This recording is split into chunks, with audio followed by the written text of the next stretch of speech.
শেখ হাসিনার 14 এবং 18 সনের নির্বাচনে ক্ষমতায় আসা এটা অবৈধ ছিল। ব্যাংক লুট করে, নারী কেলেঙ্কারি, স্মাগলার, এদেরকে নিয়েই তো পার্লামেন্ট করা হয়েছিল।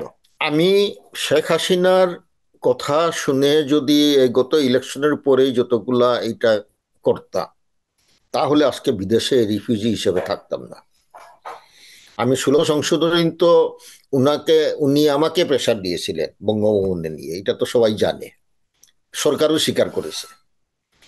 তো এটা তো আমি সেটা যদি রাজি হতাম, আমি যদি রায়টা সরকারের পক্ষে দিতাম, আজকে সুপ্রিম কোর্ট চলে যেত একেবারে, কোথায় চলে যেত আমি আমি আমি আমি জানি না।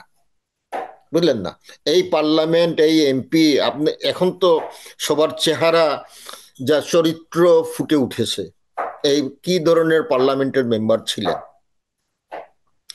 ব্যাংক লুট করে, নারী কেলেঙ্কারি, স্মাগলার, এদেরকে নিয়েই তো পার্লামেন্ট করা হয়েছিল।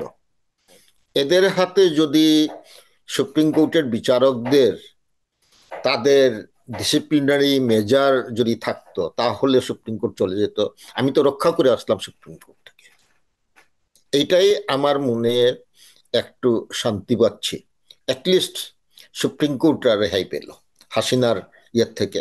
যদিও এরপরে করেছে, এটা হলো এরপরে আমাকে সরানোর জন্য এই করেছে, এটা তো হলো ব্যক্তি, ব্যক্তি মানে বিচারকরা তাদেরকে বাধ্য করেছে। কিন্তু ইনস্টিটিউশনকে রক্ষা করার জন্য আমি যে রায় দিলাম, এটা তো রয়ে গেল।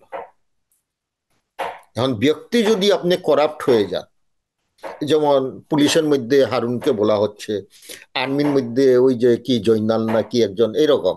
তো এরা তো ব্যক্তি বিশেষ, তারা গিয়া প্রতিষ্ঠানের কি বলবো, তাদেরকে প্রতিষ্ঠানকেই কলুষিত করে ফেলে কিছুদিন।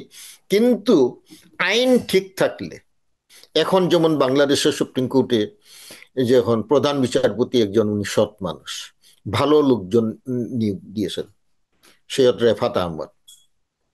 যেহেতু এই রায় আছে, উনি এখন বিচারকদের বিরুদ্ধে পদক্ষেপ নিতে পারবেন, যারা যদি তাদের বিরুদ্ধে কোনো অভিযোগ থাকে। শেখ হাসিনার যে 14 এবং 18 সনের নির্বাচনে ক্ষমতায় আসা এটা অবৈধ ছিল। কারণ আমরা যে রায় দিয়েছিলাম, তত্ত্বাবধায়ক সরকার উঠার পরেও কিন্তু আমরা বলেছিলাম 2টা ইলেকশন হবে তত্ত্বাবধায়কের আমলে, যেমন বলা যেতে পারে তত্ত্বাবধায়ক সরকার বহাল আছে।